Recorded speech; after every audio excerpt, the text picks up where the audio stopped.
All right, welcome. Let's just forget everything you think you know about budgeting for a minute. Seriously. We're not talking about boring spreadsheets and restrictions today. Nope. We're talking about construction. We're going to completely reframe personal finance as building your very own kingdom, a fortress that gives you control, security, and yeah, actual freedom. Let's get into it. Okay, let's start with a feeling I think we all know way too well, the financial fog. You know what I'm talking about, right? It's that feeling of chaos where money comes in, money goes right back out, and you're just left with this kind of constant low level hum of anxiety that you're not really in control.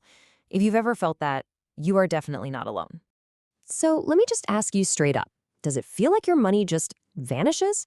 One minute your account looks pretty good, and the next you're scratching your head wondering, where did it all go? If you're nodding along right now, you are in the right place. You know, this quote just cuts right through all the noise, doesn't it? We are constantly swimming in these images of wealth on social media. You know the drill, the flashy cars, the perfect vacations. But here's the thing. As the source material points out, it's usually just an illusion. Behind those perfect pictures, there's often a ton of debt, stress, and sacrifice. So the very first step is to just turn down that outside noise and focus on what's real for you. This slide really just lays it all out. The two paths you can take. On the left, it's like living in a financial tornado, right? Without a plan, money is just chaotic. Saving feels impossible, and stress is pretty much your constant companion. But look over on the right. With a plan, a budget, everything changes. All of a sudden, you have a map, you have a goal, and the most important thing, you actually feel in control. So this brings us to probably the most important mindset shift we're going to talk about. We have got to stop seeing a budget as some kind of restriction. It is not a cage. I want you to think of it as your kingdom's wall. It's your main line of defense. It's not about what you can't do, it's about everything you can protect. Let's really lean into this idea for a second. I want you to actually picture your life as a small kingdom. And inside the borders of that kingdom, that's your home, your family, your goals, your peace of mind, everything you value and everything you want to keep safe from the chaos of the outside world. So in this kingdom, your savings aren't just some number sitting in a bank account. No, no. They are the physical wall that surrounds you. They shield you from all the unexpected storms that life is going to throw your way. Every single dollar, every euro, every pound you save is another brick in that wall, making it stronger and higher. So the big question is, how do you actually build this wall? I mean, you don't just start throwing bricks around randomly, right? You need a plan. And your budget? That's the blueprint. It's the detailed architectural drawing that tells you exactly where every single brick needs to go to make your defenses as strong and as secure as possible. Now, here's a really critical point. The strength of your financial wall isn't measured in dollars or pounds. It's measured in time. How many weeks or maybe months could you keep your life going if your income just suddenly stopped tomorrow? That number, that is the true measure of your security. The thicker that wall, the more time you have to make calm, rational decisions instead of panicked ones. All right, so we've nailed down the why. Now let's roll up our sleeves and get into the how. This section right here is your blueprint, the practical step-by-step guide to laying the very foundation of your financial wall. And honestly, it really just boils down to 3 simple steps. First, you gotta get clarity. Don't guess. Take an hour, look through 1 month of your bank statements, and see where your money actually went. Second, organize it. A simple spreadsheet is perfect. List your income, your fixed bills, what you want to save.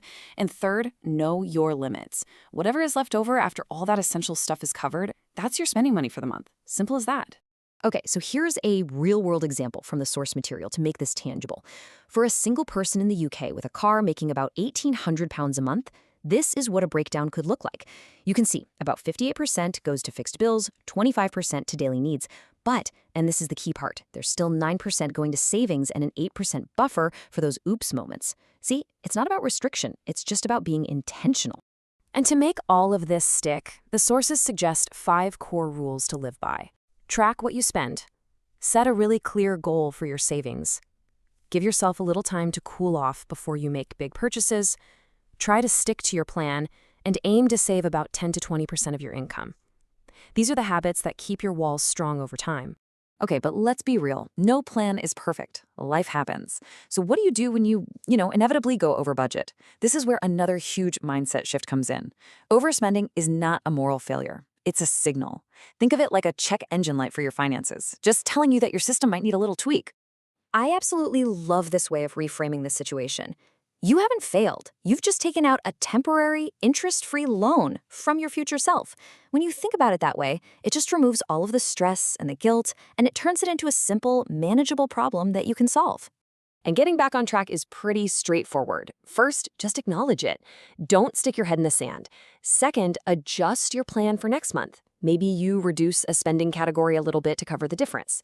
And third, pay yourself back. And hey, if it was a big expense, you can split that repayment over a few months. The goal is just to get back to balance, not to punish yourself.